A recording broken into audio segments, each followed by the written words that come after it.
Sīts. Malēt. Kā jūties labi, ne? Pelīgi te. Apsveicam tevi. Malas tīt. Tas gan bija. Skatītāji tukumniecei Samantai Tīnai ir devuši otru iespēju. Viņa paliek šovā.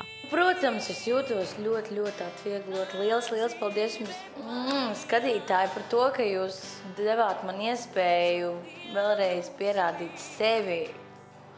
Un paldies par to, ka jūs noticējāt man, tāpat kā es noticēju sev, kad būs vēl labāk, un es varu apsolīt, ka tā būs, un es vairs jums vilties vairs nelikšu. Liels paldies jums par šo iespēju, ka jūs man noticējāt.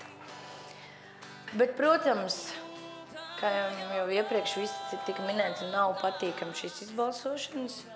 Un arī ļoti patīkami nebija tas, ka bija jāsēž ar Liju kopā, kas man ļoti žēl ir, bet spēle paliek spēle. Es pat tagad sāku štukot. Priecīgais? Jā. Kā tu domā, Tomas? Kā? Tad, kad tur sēdējām? Es nezinu, it kā man visu dienu vispār stresa nebija. Es pat kā kārtoju mannu, kas man bija tā... Viņš baigi mierīgi iestījās. Baigi labi. Es kārtoju mannu, es domāju, ko tu kārtoju? Tringalī. Bet bija tāds stress, kad tagad patnāk un tūlīt nosaukstos. Jā, es domāju, ka sauc. Mēs tevi ļoti priecājamies. Es jau vispār jau... Paldies, mīlīši. Es kaut ko darīju nepareizi un par kaut ko ir jāizdomājas. Kā jau es vakar to teicu izbalsošanā. Par kaut ko ir jāizdomājas, varbūt es kaut kā sevi pārvērtēju. Samantai tik tiešām ir iespēja sākt visu no jauna un sagatavoties svētdienas koncertam, kurā dalībnieki izpildīs Raimonda Paula dziesmas. Samanta, tev tur apakšā ir tik smuka balss. Tev reāli tur viņa ir. Tev viss tur ir un brīva galvenais. Laižam vēl, šitādi riktīgi. Tev ir jāietrāp desmitniekā ar viņu.